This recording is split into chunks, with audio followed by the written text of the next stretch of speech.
Warrior, the battle is not always fought with sword and shield. Sometimes it is fought in the quiet moments of temptation.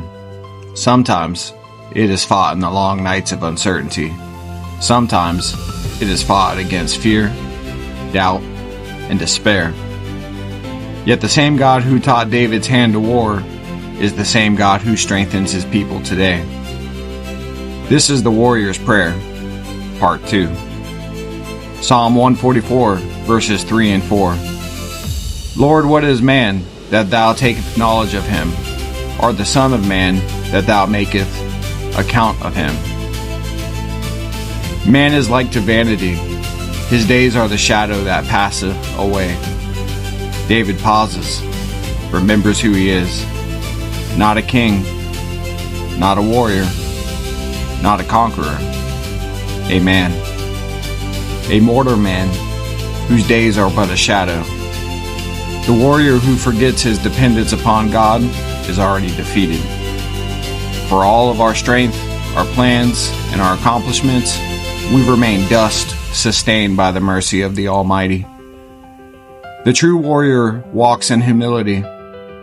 He understands that every breath is a gift from God. Psalm 144, verses 5 and 8. Bow thou heavens, O Lord, and come down, touch the mountains, and they shall smoke. Cast forth lightning, and scatter them. Shoot out thine arrows, and destroy them. Send thine hand from above. Rid me, and deliver me out of the great waters, from the hand of the strange children, whose mouth speaketh vanity, and the right hand is the right hand of falsehood. David does not place his trust in earthly power. He calls upon the Lord of hosts, the God who commands the lightning, the God who shakes the mountains, the God who reaches into the affairs of men. When darkness gathers, the warrior does not run to the world. He falls upon his knees, for there is no enemy but beyond God's reach, no storm beyond his command, no battle beyond his authority. The Lord is not distant. He is present. He is mighty. He is able. Psalm 144, verses 9 and 10. I will sing a new song unto thee, O God, upon psaltery and the instrument of 10 strings will I sing praises unto thee. It is that giveth salvation unto kings, who delivereth David his servant from the hurtful sword. Before victory is seen, David praises. Before deliverance arrives, David worships. This is the mark of faith. The warrior praises God, not merely for what he has done, but for what he will do. Faith sees beyond the battlefield. Faith trusts before the answer arrives. Faith sings in expectation of God's faithfulness. Psalm 144, verse 11. Rid me, and deliver me from the hand of the strange children, whose mouth speaketh vanity, and their right hand is the right hand of falsehood. David knew that every victory came from the Lord, not from numbers, not from weapons, not from strategy alone. The greatest warriors in Scripture were those who depended upon God. Moses, Joshua, Gideon, David. Victory belongs to the Lord. The warrior's responsibility is obedience. The outcome belongs to God. Psalm 144, verses 12 through 15.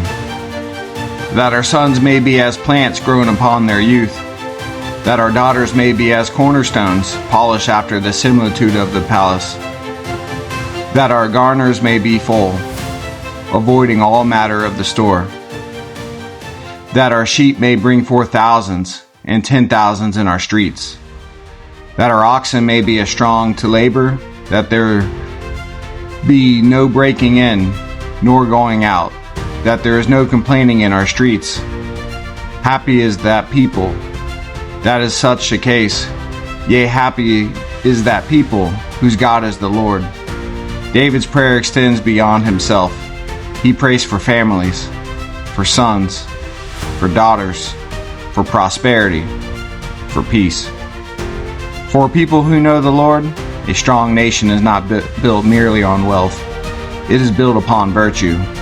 upon faith, upon families who honor God, upon men willing to stand watch, and women willing to nurture the next generation. David concludes with these words, "Happy is that people that is in such a case. Yea, happy is the people whose God is the Lord." Warrior, the battle continues. The darkness remains. But so does the Lord. Stand firm. Pray without ceasing. Walk humbly.